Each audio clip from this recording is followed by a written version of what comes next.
She did not sleep that night, not even for a minute. She just lay there in the dark, staring at the ceiling with 3 words burning in her mind. I found you.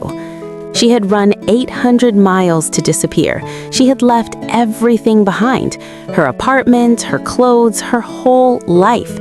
And somehow he still found her. She hugged her knees in the dark and whispered to herself, "No matter how far I run, my past always has longer legs than me." Morning came slowly over the mountains. Romeo appeared at her door with 2 cups of coffee. He took one look at her face and said nothing. He just set the cup down in front of her and sat quietly beside her. He did not ask what happened. He did not push. He just said, "You don't have to talk. I'm just gonna sit here with you for a while." And somehow, that was the kindest thing anyone had ever said to her. After a while, he stood up and said, "Come on, I want to show you something." She almost said no, but she was tired of saying no to things that felt good.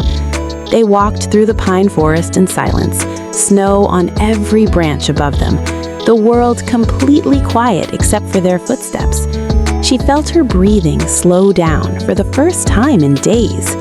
Then the trees opened up and she saw it. A frozen lake surrounded by snow-covered mountains reaching up into the pale winter sky. She stopped walking and just stared. Some places are so beautiful they make your chest hurt. He stood beside her and pointed at the far mountain peak. He said, "On clear days, you can see 3 states from up there." She looked where he pointed.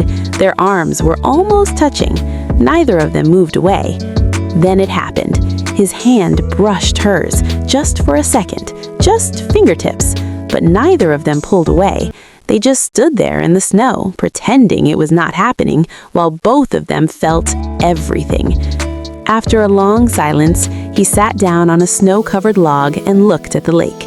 He said quietly, "I used to come here with someone, a long time ago." She sat beside him. She did not ask who, she just waited. He said, "She left on a Tuesday. I remember because it was snowing, just like this.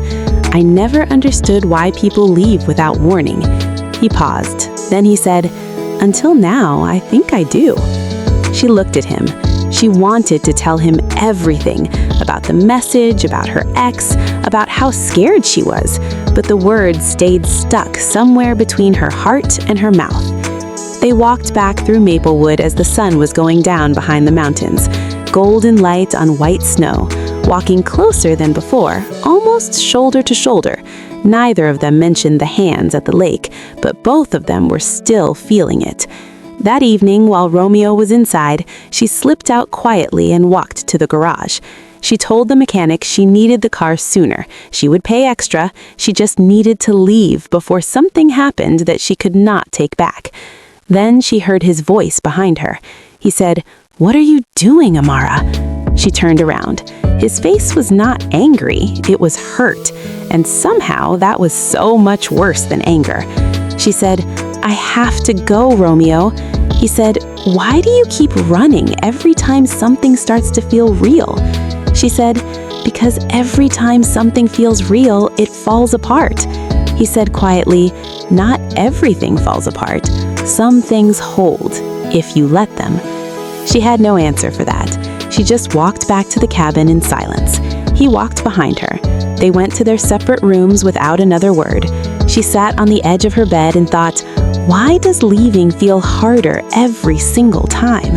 And he lay in his room, staring at the ceiling, thinking, I told myself never again, but here I am feeling everything again. The town of Maplewood was silent and dark at midnight, snow falling softly on empty streets. Then headlights appeared at the edge of town, slow and deliberate, a car nobody recognized rolling through the dark. Someone had found Maplewood, and Maplewood was not ready for what was coming.